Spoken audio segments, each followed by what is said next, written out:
Hello बच्चों, चलिए प्रश्न को देखते हैं। प्रश्न है HNO2 में नाइट्रोजन की ऑक्सीकरण संख्या क्या है। तो चलिए बच्चों इस प्रश्न की मुख्य अवधारणा की बात करें। मुख्य अवधारणा, तो बच्चों यहाँ पर हमें HNO2 दिया है और HNO2 क्या होता है बच्चों? नाइट्रस अम्ल होता है। ये क्या है? नाइट्रस अम्ल। अब बच्चों बात करें यहाँ पर नाइट्रस अम्ल की, तो नाइट्रस अम्ल में HNO2, तो हाइड्रोजन की बच्चों ऑक्सीकरण संख्या कितनी होती है? +1। और हमें नाइट्रोजन की ऑक्सीकरण संख्या निकालनी है, तो मान लीजिए बच्चों हमने यहाँ पर इसकी x मान ली। और बच्चों ऑक्सीजन, ये ऑक्सीजन ज्यादातर कंपाउंड में क्या होता है बच्चों? ऑक्साइड यानी -2 आयन।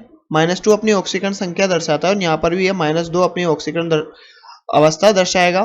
तो बच्चों यहाँ से अगर नाइट्रोजन की अगर हम ऑक्सीकरण संख्या निकालें तो हाइड्रोजन की कितनी है बच्चों? +1 प्लस बच्चों नाइट्रोजन की हमने x मानी और नाइट्रोजन की संख्या भी x है, प्लस ऑक्सीजन की संख्या कितनी है बच्चों? 2, और इसकी एक की ऑक्सीकरण संख्या कितनी है? -2, तो -2 से गुणा कर देंगे। और बच्चों यौगिक पर आवेश कितना है? 0, तो हम इसे 0 से बराबर कर देंगे। तो बच्चों अगर हम आगे इसको हल करें तो 1 + x - 4 = 0, तो यहाँ पर x का मान कितना निकल के आता है बच्चों? +4 - 1 = +3।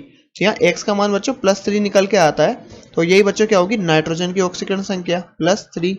तो बच्चों हमसे प्रश्न में पूछा गया था नाइट्रोजन की ऑक्सीकरण संख्या क्या होगी। तो बच्चों नाइट्रोजन की ऑक्सीकरण संख्या कितनी होगी बच्चों?